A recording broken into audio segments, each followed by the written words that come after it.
नमस्कार दोस्तों, कैसे हैं आप सभी लोग। Fantasy talent hub YouTube channel में आप सभी लोगों का स्वागत है। दोस्तों, टेलीग्राम पर आप लोग ऑलरेडी देख चुके होंगे हमारे एक और यूजर ने ग्रैंड लीग को अपने नाम कर लिया। 52 लाख रुपए उन्होंने जीते हैं। और दोस्तों, हर एक टूर्नामेंट में एक सिंगल टूर्नामेंट ऐसा नहीं जाता है जहां हमारे यूजर ना ग्रैंड लीग विन ना करे। और ये सीजन के तो शुरुआत में ही आपको ग्रैंड लीग देखने मिल गई है। पॉसिबल है कि अभी एक दो ग्रैंड लीग और आ जाएंगी।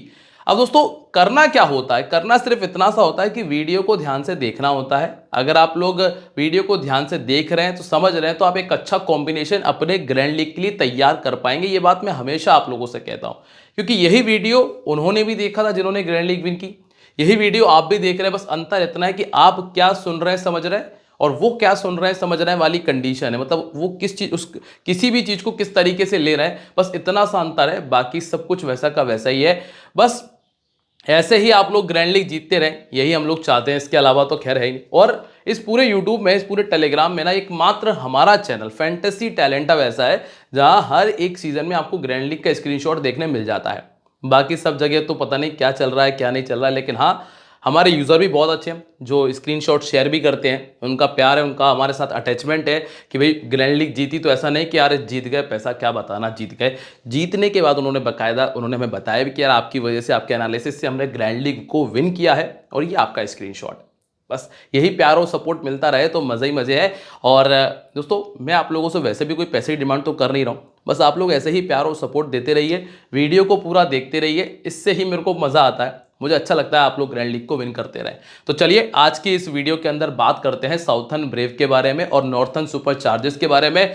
कैसे बेहतर कॉम्बिनेशन तैयार किया जा सकता है, कैसे ग्रैंड लीग के और नजदीक जाया जा सकता है, इसके बारे में पूरा डिटेल से चर्चा करेंगे। तो चलिए शुरुआत करते हैं। लाइक के साथ में ना वीडियो का आगाज करिएगा, कमेंट करके बता देना वीडियो कैसा लगता है। और साथ ही साथ अगर नए हो तो सब्सक्राइब करो। और अगर सब्सक्राइब करने के बाद में भी टेलीग्राम ज्वाइन नहीं किया है तो टेलीग्राम ज्वाइन कर लो, क्योंकि यहीं पर आपको सारे अपडेट्स दिए जाते हैं। डिस्क्रिप्शन में लिंक है, कमेंट सेक्शन में लिंक है, क्लिक करो और ज्वाइन कर लो। फ्री है, किसी को एक चवन्नी आपको नहीं देनी है और सारी इंफॉर्मेशन आपको यहाँ मिल जाएगी। अब बात कर लेते हैं वेन्यू के बारे में। मैच होगा द रॉस बोवेल साउथहैम्पटन में। इस मैदान के ऊपर टोटल जो 17 मैचेस खेले गए ना, उनमें से 10 बार चेस करने वाली टीम ने मैच को विन किया। हालांकि जो लास्ट मैच था वो पहले बैटिंग करने वाली टीम ने जीत लिया था, क्योंकि एक अच्छा स्कोर बना दिया था साउथर्न ब्रेव ने। लेकिन फिर भी यहां पर सेकंड बैटिंग करने वाली टीम का पलड़ा ज्यादा भारी रहा है। तो जो भी टीम टॉस जीतेगी ना, वो पहले बॉलिंग का फैसला कर सकती है। अब अगर आप विकेट्स पे नजर डालें तो इस मैदान के ऊपर विकेट जो है वो ठीक ठाक गिरे हैं। जैसे कि यहाँ पे 7 विकेट गए, यहाँ पे 7 विकेट आए, यहाँ तो 10 विकेट चले गए थे पहली इनिंग में, और यहाँ पर 5 विकेट है। तो कम से कम 7 विकेट आपको देखने मिल जाएंगे। सेकेंड इनिंग में यहाँ टीम ऑल आउट हो गई थी, यहाँ 6, यहाँ 4 और यहाँ 1 विकेट। सेकेंड इनिंग में उतने ज्यादा विकेट्स नहीं है। अब स्कोर करने वाले अगर प्लेयर्स की बात करें तो यहाँ स्कोर किया था डैनी वेट ने, यहाँ नेट सीवर जो कि नंबर 4 पर बैटिंग कर रही थी, यहां ओपन कर रही थी डैनी वेट, और यहां नंबर 5 की प्लेयर थी सी ट्राइन। कोई कंसिस्टेंसी नहीं है, अलग अलग नंबर की प्लेयर ने स्कोर किया। और ऐसा ही सेकंड इनिंग में भी है, ओपन ओपन, नंबर 5 नंबर 6। लेकिन यहां मैं आपको एक चीज बता देता हूं कि पावर प्ले के अंदर बहुत अच्छे रन बने हैं और विकेट भी बहुत ज्यादा नहीं गिरे। जैसे कि आप यहां पर देख रहे हो, 45 रन, 35 रन, 1 विकेट, 40 रन। बस एक ये मात्र एक मैच ऐसा है जहां 3 विकेट चले गए, और ऐसा ही यहां हुआ था। एक मात्र मैच ऐसा गया जब ज्यादा विकेट गए। बाकी सिर्फ एक एक विकेट हमने पावर प्ले में देखे और लगभग 40 रन देखने मिल रहे हैं। तो एक अच्छा बैटिंग विकेट आपको यहां पर देखने मिल रहा है, एक अच्छा बैटिंग ट्रैक है, जिसकी वजह से बढ़िया स्कोर आपको देखने मिल सकता है। अब फास्ट बॉलर और स्पिनर्स की अगर बात करें तो 7 विकेट स्पिनर को लास्ट मैच में मिले, 7 यहां मिले थे, 5 यहां पर थे और 4 यहां पर थे। तो फास्ट बॉलर तो जो है अच्छी बेहतर है, उनको तो रख ही लेंगे, लेकिन स्पिनर्स पर ज्यादा फोकस करना, क्योंकि स्पिनर्स ने इस मैदान पर काफी अच्छा किया है। क्योंकि हमने देखा कि नई गेंद के साथ में विकेट नहीं आए, मतलब पावर प्ले में उतना मूवमेंट नहीं है। विकेट कहां आएंगे? मिडिल ओवर्स में और डेथ ओवर्स में। तो मिडिल ओवर और डेथ ओवर की गेंदबाज आपके लिए ज्यादा जरूरी है, उन्हीं पर अभी आपको दिमाग लगाना है। ठीक है, तो ये चीज अगर आपको क्लियर है तो एक और बात है जिस पर आपको थोड़ा सा दिमाग और रखना है कि यहां आप देखेंगे डैनी वेट और डैनी वेट ये कॉमन प्लेयर है, सी ट्रायन और सी ट्रायन ये कॉमन प्लेयर है। अब सी ट्रायन जो कि है, इनको बहुत कम लोगों ने टीम में रखा हुआ, लगभग मेरे मेरे दिमाग जहाँ तक मुझे याद है 15 से 28% के आसपास लोगों ने इनको टीम में रखा है। और इस खिलाड़ी ने इस मैदान पर पिछले 4 में से 2 मैचेस में इतना स्कोर कर दिया कि वो कैप्टन और वाइस कैप्टन बन सकती थी। तो इस मैच के लिए वो बढ़िया पंटर पिक का काम आपके लिए करने वाली है। अब आप यहाँ देखें, ट्रायन जब इस टीम के सामने पहले खेली थी तो 25 बनाया, लॉरेन बेल के 4 विकेट है और डेविडसन का 27 और लिंसी स्मिथ के 2 विकेट है। डैनी वेट ने 59 का स्कोर किया था, फ्रेया कैंप के 31 थे, लॉरेन बेल का 3 विकेट। ये ध्यान रखिएगा, लॉरेन बेल और लॉरेन बेल। इसके बाद है, ये तो खैर खिलाड़ी खेल नहीं, ट्रायन के 2 विकेट हैं और कैट क्रॉस ने 3 विकेट निकालकर अपनी टीम को दिए थे। अब आप सबसे पहले साउथर्न ब्रेव के बारे में समझ लीजिए, सुन लीजिए क्या करना है। यहाँ पे बूचर, इसके बाद Danni Wyatt, Laura Wolvaardt, Devine, Freya Kemp और ट्रायन। ट्रायन का बैटिंग डाउन थोड़ा सा नंबर 6 तक आ गया है। इसके बाद जॉर्जिया एडम्स है, इसके बाद Rihanna, Maddy Villiers, Lauren Bell और टिली कर्टिन।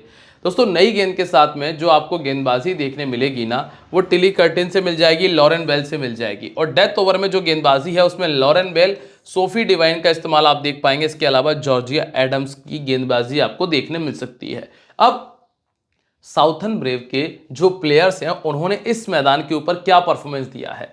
बूचर का 28 का बैटिंग एवरेज है और एकमात्र 50 है। अगर हम वेन्यू रिकॉर्ड के हिसाब से चलें तो डैनी वेट का रिकॉर्ड बहुत तगड़ा है।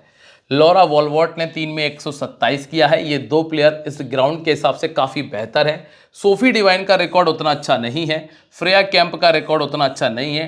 ट्रायन का रिकॉर्ड है 8 इनिंग में 162 और 32 का एवरेज, इनका रिकॉर्ड बहुत प्यारा है। और जॉर्जिया एडम्स का 29 का बैटिंग एवरेज हमको देखने मिला है और इन्होंने 250 किए हैं। जॉर्जिया एडम्स को 26 विकेट भी मिले हैं इस मैदान के ऊपर 24 इनिंग में।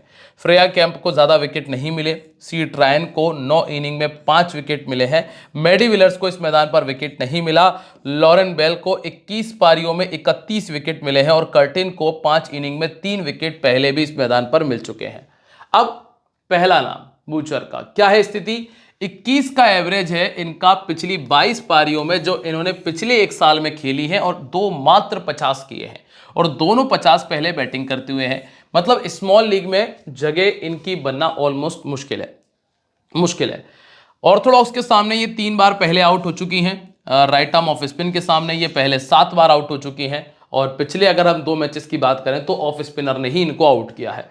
लिंसी स्मिथ है जो ऑर्थोडॉक्स गेंदबाजी करती है और कमाल की बॉलर है। और यहाँ आपको मिलती है लूसी इगमैन जो कि ऑफ स्पिन करती हैं लेकिन इनका इस्तेमाल ज़्यादा नहीं होगा। नंबर 2 पर आपको मिलती है डैनी वेट जिनका 34 इनिंग में 31 का एवरेज है और 9 बार 50 से ऊपर का स्कोर है। हालांकि नॉर्थर्न सुपर चार्जर्स के सामने उतना अच्छा परफॉर्मेंस नहीं किया, पिछले दोनों मैचेस में अच्छी बैटिंग की है इसलिए ये कंफर्म भी है। ऑफ स्पिन ने इनको दिक्कत दी है, 8 बार आउट हो चुकी हैं 110 गेंदों में और पहले बैटिंग करते हुए 550, सेकंड बैटिंग करते हुए 450 है। कैप्टन वाइस कैप्टनसी की चॉइस में नहीं कहूँगा लेकिन हाँ कंफर्म पिक है क्योंकि अच्छा कर रही है रिसेंटली। नॉर्थर्न सुपर चार्जर्स के सामने रिकॉर्ड अच्छा होता तो मैं कैप्टन वाइस कैप्टन की भी सलाह देता। नंबर 3 पर आपको कौन मिलता है? लॉरा वॉलवर्ट जिनका 28 का बैटिंग एवरेज है, 3 बार 50 से ऊपर का स्कोर है जिसमें से 2 बार सेकंड बैटिंग करते हुए स्कोर किया है। 27 पारी जो इन्होंने पिछले 1 साल में खेली है। इनका भी रिकॉर्ड नॉर्थर्न सुपर चार्जर्स के सामने गंदा है लेकिन पिछले 2 मैचेस अच्छे गए इसीलिए ये कंफर्म है, पर कैप्टन और वाइस कैप्टनसी की चॉइस में उतनी कंफर्म चॉइस नहीं है। नंबर 4 पे आपको मिलती है Sophie Devine. Sophie Devine bowling कर रही हैं लेकिन बॉलिंग में स्थिति यह है कि 26 मैचेस में मात्र 19 विकेट है और पिछले 2 मैचेस में हुआ यह है कि पहला मैच तो बहुत ही खराब गया था, दूसरा मैच वाइस कैप्टन लायक रहा है पर इनके बैट से कोई 50 नहीं है।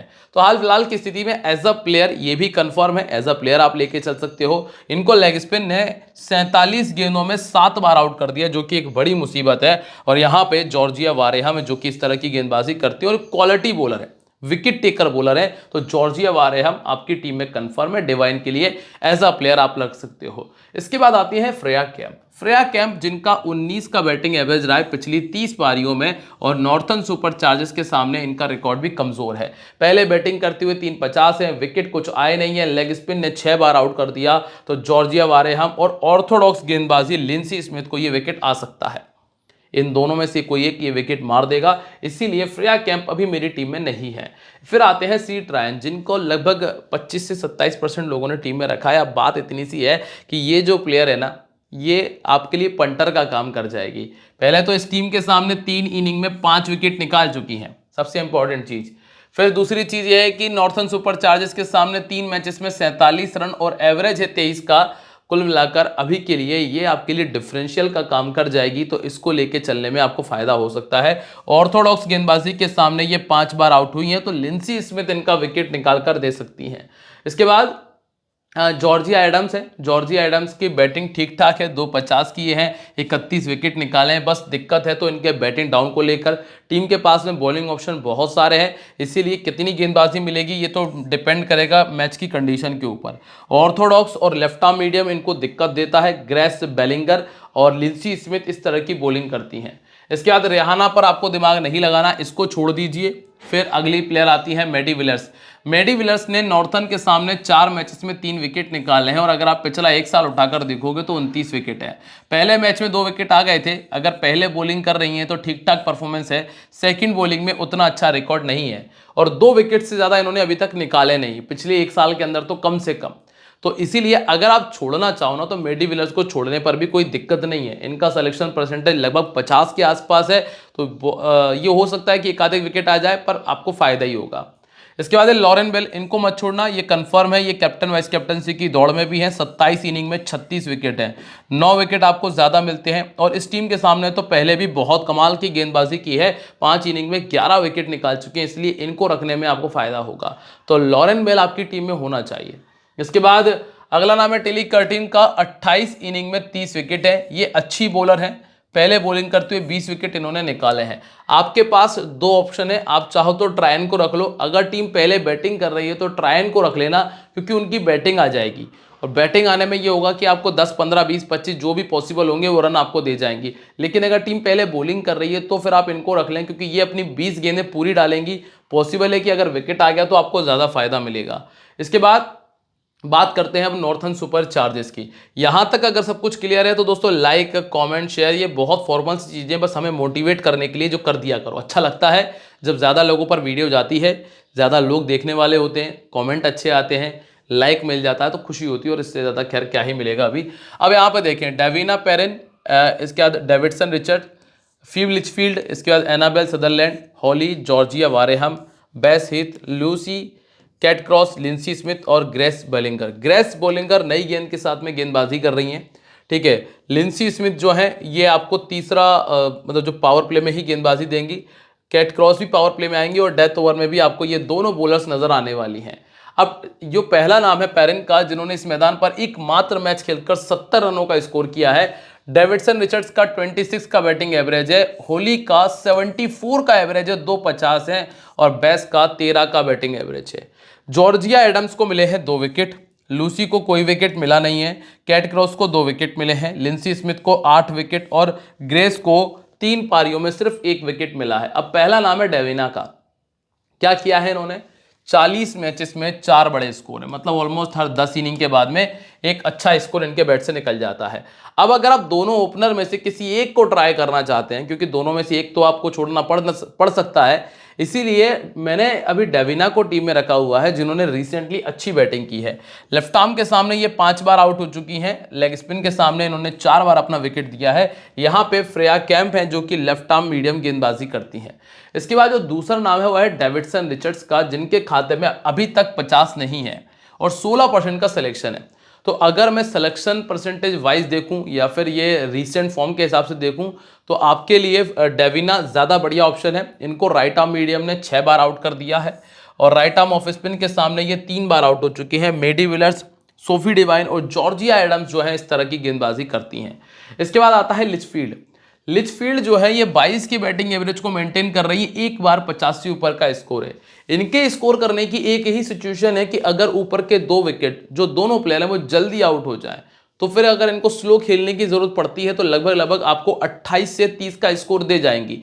नहीं तो ये नॉर्मल में 10 से 15 रनों के स्कोर के बीच में अपना विकेट देकर चली जाएंगी। और राइट आर्म मीडियम के सामने इनको बड़ी दिक्कत है। सोफी डिवाइन इस तरह की बॉलर है जिनका आमना सामना भी होगा, ये चांसेस है कि इनको ये विकेट मिले।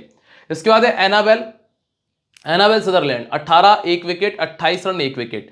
वाइस कैप्टन का बहुत अच्छा काम कर रही हैं, क्योंकि 1 विकेट तो निकाल ही रही हैं, साथ में 20 रन का स्कोर भी कर रही हैं। और एवरेज देखोगे 23 का है, एक मात्र 50 है और 29 विकेट्स निकाले। मतलब ऐसा नहीं कि विकेट टेकर बॉलर है, पर 1 विकेट हर मैच में आ रहा है, क्योंकि कई लोकल प्लेयर्स हैं जिनके विकेट मिल जाते हैं। पहले बॉलिंग करते हुए 17 में 19 विकेट है, पर यह वाइस कैप्टनसी की ही प्राइम चॉइस है। कैप्टनसी के लिए हेदर ग्राहम है ना, जॉर्जिया वारेहम, उनको ट्राई करने में फायदा होगा। पहले बैटिंग करते हुए 50 किया है, और सोफी डिवाइन और फ्रेया कैंप इनको परेशान ज्यादा करेंगी। इसके बाद है होली। दोस्तों ये वो यूनिक प्लेयर है, ये वो डिफरेंशियल प्लेयर है जो आपके काम आ सकती है ग्रैंड लीग में। इसको अलग से नोट कर लेना। चक्कर यह है कि जब मैं टीम बनाने बैठा था तो इनको लिए बिना ही टीम पूरी हो गई, 11 खिलाड़ी मेरे पूरे हो गए। ना ही तो कोई ऐसा मैंने कंफर्म प्लेयर के अलावा कोई प्लेयर लिया, उसके बावजूद भी मेरे पास इनको किसी को छोड़ने के लिए कोई ऑप्शन था नहीं स्मॉल लीग में, इसीलिए इनको छोड़ना पड़ा है। लेकिन ये प्लेयर बेहतर है। 24 का बैटिंग एवरेज है, 450 से ऊपर का स्कोर किया है। लेग स्पिन के सामने ये 5 बार आउट हो चुकी हैं। तो अगर यहां देखें तो आपको लेग स्पिनर भी नजर नहीं आएगा। टीम अगर पहले बैटिंग कर रही तो रखने में फायदा है। इसके बाद जॉर्जिया वारेहम, जिन्होंने 250 किए हैं। ये विकेट टेकर बॉलर है, 2 विकेट यहां निकाले, 29 का स्कोर किया। 38 इनिंग में 39 विकेट है। अगर टीम पहले बॉलिंग करे तो 16 विकेट्स हैं, सेकंड बॉलिंग करे तो 23 विकेट ये निकाल चुके हैं। इसके बाद नंबर 7 पर है बेस। अब विकेट कीपिंग में ना आपके पास चॉइसेस है ही नहीं, तो मजबूरी है कि आपको इनको ही रखना पड़ेगा, चाहे ये कुछ करें या ना करें, क्योंकि सामने वाली टीम की विकेट कीपर और नीचे खेलने आ रही है। अब बात यही होगी कि दोनों की बैटिंग ना आए, और जो ज्यादा कैचेस पकड़ेगा वो आपको ड्रीम टीम में नजर आ जाएगा, इतना सा है। तो अब इसके लिए आप ये कर सकते हो कि जिस टीम की बॉलर ज्यादा अच्छी हैं उस टीम का ही विकेट कीपर लेने में फायदा होगा, क्योंकि फिर वो आपको ज्यादा कैचेस लेकर दे सकती है। इसके बाद लूसी है। लूसी ने कुछ ज़्यादा कुछ खास किया नहीं है, इसलिए छोड़ दिया। कैट क्रॉस हैं, जिन्होंने 20 इनिंग में 27 विकेट निकाले हैं, पहले बॉलिंग करते हुए भी अच्छा परफॉर्मेंस था, तो कैट क्रॉस टीम में आ सकते हैं। और लास्ट में है लिंसी स्मिथ, बस ये लास्ट ऑप्शन है जो टीम में रहेंगी। 21 इनिंग में 34 विकेट इनके पास है, दोनों इनिंग्स में रिकॉर्ड काफ़ी बेहतर है, सेकेंड इनिंग में बहुत ज़्यादा बेहतर है। और अगर आप वाइस कैप्टन बनाने का विचार रख रहे हैं तो सेकेंड इनिंग में ही ट्राई करना। फिर लास्ट में नाम है ग्रेस का, जिन्होंने 30 इनिंग में 22 विकेट निकालकर अपनी टीम को दिए हुए हैं। अब कैप्टन वाइस कैप्टन बहुत इजी है। जॉर्जिया वारेहम, एनाबेल सदरलैंड और सोफी डिवाइन, इन 3 के अलावा आपको ज़्यादा कुछ भटकने की आवश्यकता है नहीं। और जीएल में अगर देखोगे तो लॉरेन बेल एक अच्छा ऑप्शन है। अब क्या कहता है टीम कॉम्बिनेशन, जरा देख लेते हैं। मैंने आपको बताया कि विकेट कीपर में हमारे पास चॉइसेस नहीं है, तो ये कंफर्म है। डैनी वेट 2 बार इस मैदान पे पिछले 4 मैचेस में काफ़ी अच्छी बैटिंग की है। लॉरा वॉलवॉट को रखा है डेविना, जो कि रिसेंटली अच्छा कर रही हैं। कैप्टन है Georgia Wareham, vice captain Annabel, Sophie Devine, Kate Cross, Linsey Smith, Lauren Bell और टी कर्टिन को हमने टीम में रखा है। अब अगर कहीं चेंज करने की स्थिति बनती है तो किसको हटाया जाए कि होली को रख लें, किसको हटाया जाए कि ट्रायन को रख ले, और किसको हटाया जाए कि मेडी विलर्स टीम में आ जाए, तो यहां अगर आप देखोगे ना तो हटाने में सिर्फ आपके पास में 2 ही ऑप्शन मिल पाएंगे आपको। एक तो आपको मिल पाएगा सोफी डिवाइन का, जिनको आप रिप्लेस कर सकते हो, एक आप कर सकते हो डैनियल वेट से रिप्लेस। इसके अलावा आपके पास में प्लेयर को रिप्लेस करने की ऑप्शन है ही नहीं। और अगर थोड़ा सा और लेना है तो डेविना को हटाकर आप ट्राई कर सकते हो इन तीनों में से कोई भी एक प्लेयर को। वैसे मेरे हिसाब से बहुत हद तक ठीक ठाक कॉम्बिनेशन है स्मॉल लीग के लिए, पर ग्रैंड लीग में थोड़े से आपको रिस्क उठाने होंगे कैप्टन वाइस कैप्टनसी को लेकर, तो आपको फायदा मिलेगा। अब यहाँ देखिए, this game may be habit forming और financially risky, so please play responsibly. मिलते रहेंगे आप लोगों से अपनी अगली वीडियो में, तब तक के लिए दोस्तों बाय, जय हिंद, जय महाकाल।